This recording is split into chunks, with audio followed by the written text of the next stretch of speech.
FPB. Ya, kita pernah belajar ini waktu SD, mungkin kelas 3 atau kelas 4 ya.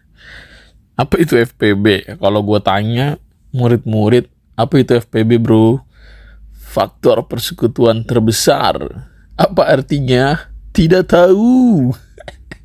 Oke, jadi FPB itu kepanjangannya memang benar. Faktor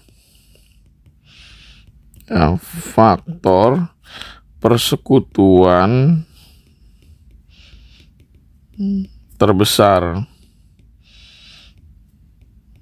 Nah, maksudnya adalah gini, kan kita di video sebelumnya udah belajar tentang faktor kan, bahwa faktor itu adalah bilangan-bilangan bulat yang habis membagi bilangan bulat lain yang lebih besar gitu. Nah, terus terkait persekutuan ini berarti ya bersama. Ya, bersama. Ya, bersama lu. Maksudnya gimana bersama? Jadi FPB ini kan bisa kita peroleh kalau bilangan bulatnya ada 2 gitu. Maka masing-masing bilangan bulat nanti akan ada angka yang sama. Makanya dianggap bersekutu atau persekutuan. Terbesar berarti yang paling besar. Yang paling besar itu bukan berarti nilai maksimal, nilai yang gede banget, bukan. Artinya yang terbesar di sini adalah ya udah cukup dia, nggak boleh atau nggak bisa yang lebih gede darinya. Itu maksud dari yang terbesar. Gitu. Nah, kalau misalkan kita pakai istilah bahasa Inggris, gua rasa ini lebih masuk. Kenapa? Kalau dalam bahasa Inggris FPB itu ya dalam bahasa Inggris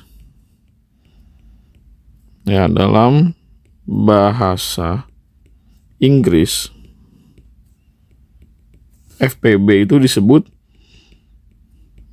apa? GCD. Ya, mungkin ada istilah lain tapi gue lebih cocok dengan istilah GCD. Apa itu GCD? Kepanjangannya adalah greatest, C-nya itu common, D-nya adalah divisor. Nah, gue rasa ini lebih enak. Greatest berarti yang paling besar, common itu bersama, divisor itu pembagi. Karena memang sejatinya FPB secara teknis itu berfungsi sebagai apa? Pembagi. Ya, jadi di sini ya, kalau diterjemahkan ini sebagai apa? Pembagi bersama yang paling besar. Ya, pembagi bersama yang paling besar. Ya, itulah FPB. Ya, nah untuk bisa menentukan FPB maka digunakanlah metode faktor gitu. Nah, contoh nih. Contoh. Ya. FPB dari let's say berapa? 6 dan 18 misalkan. FPB dari 6 dan 18. Ya udah kita buat aja. Ya, faktor dari 6. Ya, berapa aja faktor dari 6? Artinya bilangan-bilangan bulat yang habis membagi 6 ya, atau membagi habis 6. Berapa aja? 1 jelas. 2. Terus 3. 4 bisa nggak? Nggak bisa. 5 nggak bisa. 6 bisa. Ya udah berhenti sampai di dia, sampai di 6 itu sendiri. Nah, untuk faktor dari 18 berarti kumpulan bilangan bulat yang dapat membagi habis 18. 1 jelas. 2, 3, karena 18 bisa dibagi 3 hasilnya 6. 4 nggak bisa, 5 nggak bisa, 6 bisa, 7 nggak, 8 nggak, habis itu 9. Nah, 10, 11, 12, 13 dan seterusnya nggak bisa sampai pada akhirnya adalah 18 itu sendiri. Gitu. Nah, sekarang kita lihat ya, mana angka ya atau mana faktor di antara mereka berdua yang sama. 1 sama, tapi bukan yang paling besar. 2 sama, bukan yang paling besar. 3 sama, tapi bukan yang paling besar. Nah, mana yang paling besar? Ya ini 6. Nah, maka ya FPB adalah 6. Artinya, apa artinya FPB sama dengan 6? Artinya hanya 6 yang dapat membagi habis 6 dan 18 gitu. Karena 6 dibagi 6 hasilnya 1, ya kan? Habis hasilnya 1.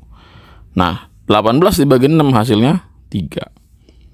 Lagi yang kedua, misalkan FPB dari let's say berapa ya,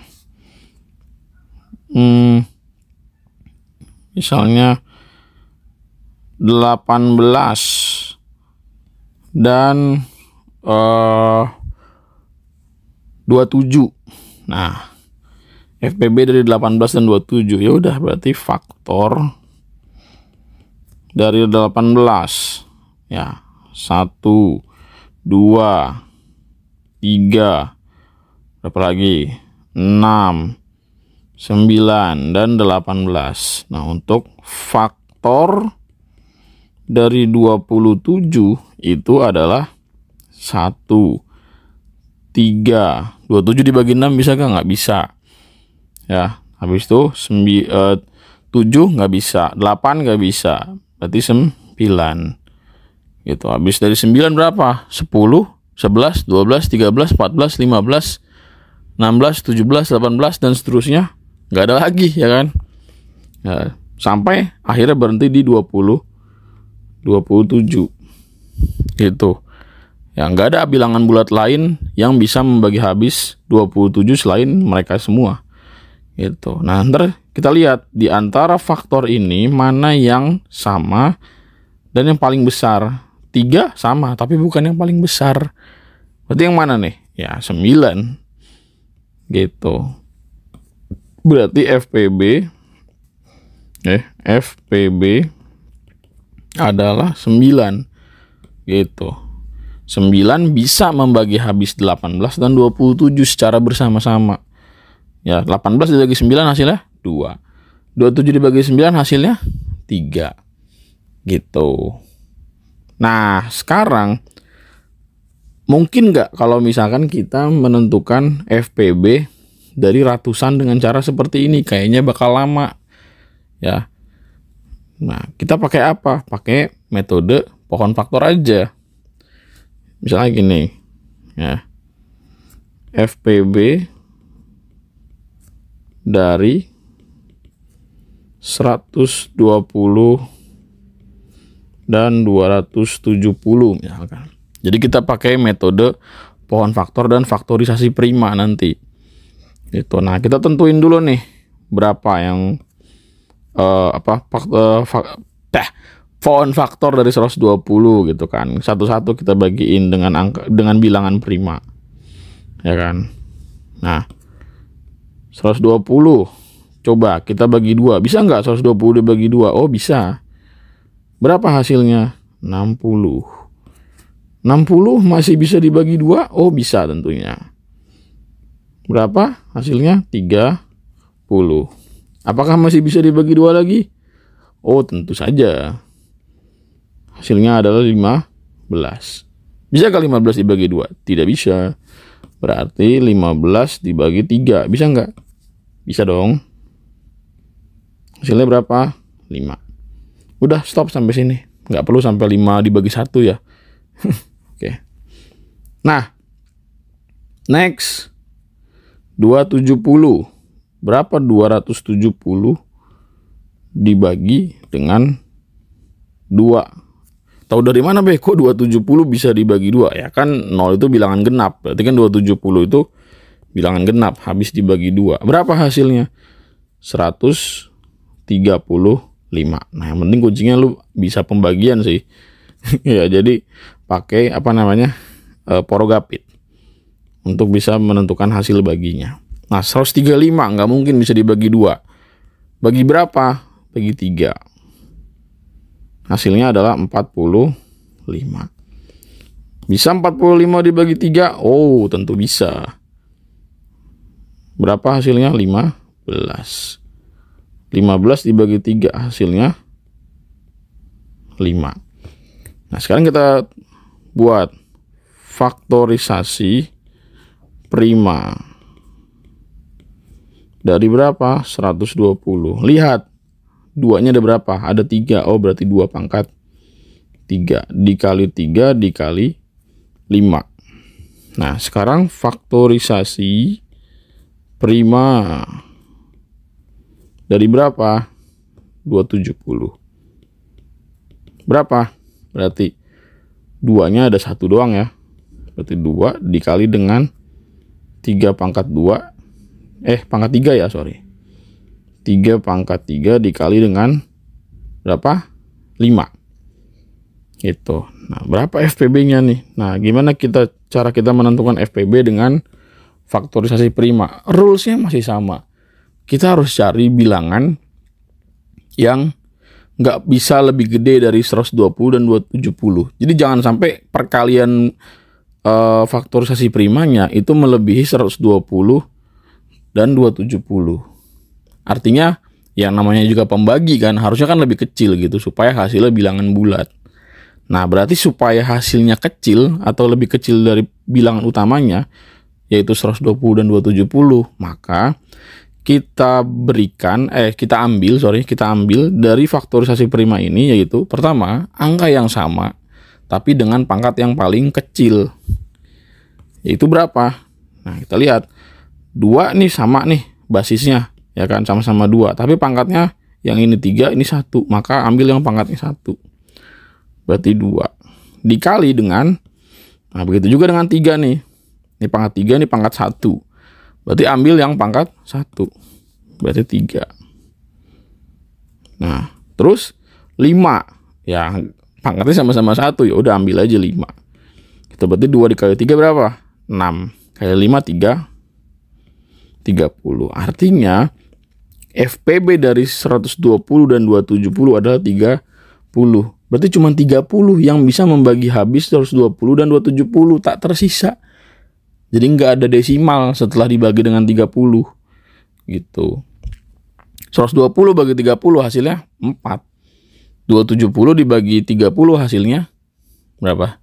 Ya 3. Karena 9. Karena 30 dikali 9 ada 270.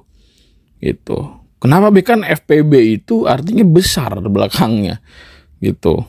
Besar, tapi besar itu bukan berarti kita harus nyari bilangan yang paling gede banget. Bukan, kan tadi udah gue jelasin di awal rules-nya. Ya, jadi alasannya yang diambil pangkatnya yang kecil pada faktorisasi prima adalah karena kita mau nyari pembagi. Pembagi itu ya berarti nggak boleh lebih gede dari bilangan utamanya dong. Harus lebih kecil dan dapat membagi habis. Gitu. Jadi Gua akan tulis di sini keterangan jelasnya adalah FPB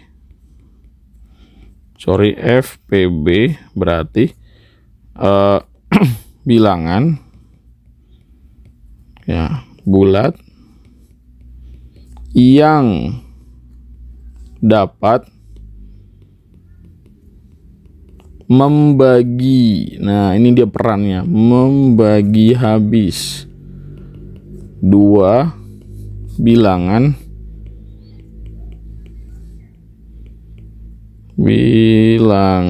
bulat atau lebih gitu.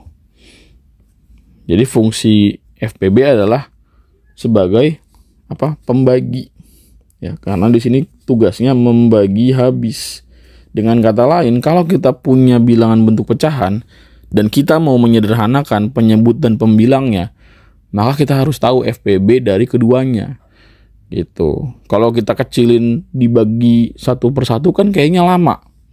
Gitu. Maka dengan FPB jadi jauh lebih efisien waktunya. Karena apa? Kita udah tahu angka yang bisa membagi habis mereka berdua tuh berapa.